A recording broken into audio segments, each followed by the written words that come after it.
બળદિયામાં સગીરાનું અપહરણ કરનારો રિમાન્ડ પર।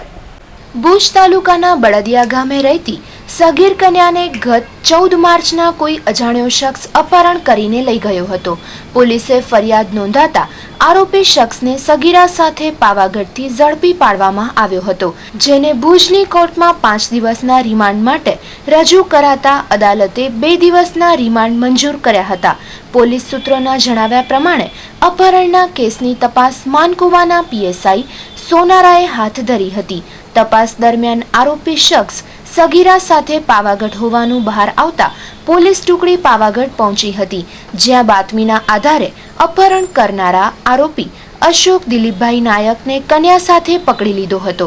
બંને જણને માનકુવા પોલીસ મથકે લઈ આવી સગીરાનું મેડિકલ પરીક્ષણ કરાવ્યા બાદ તેના પરિવારને સોંપવામાં આવી હતી, જ્યારે આરોપી અશોક વિરુદ્ધ દુષ્કર્મનો ગુનો નોંધવા માટે ભુજની કોર્ટમાં રિપોર્ટ સાથે 5 દિવસના રિમાન્ડની માંગણી સાથે રજૂ કરવામાં આવ્યો હતો અને પોલીસ ટુકડી પાવાગઢ પહોંચી અને કાર્યવાહી હાથ ધરી હતી તેવું કેરાવ ઓપીના પ્રવીણભાઈ વાણિયાએ જણાવ્યું હતું।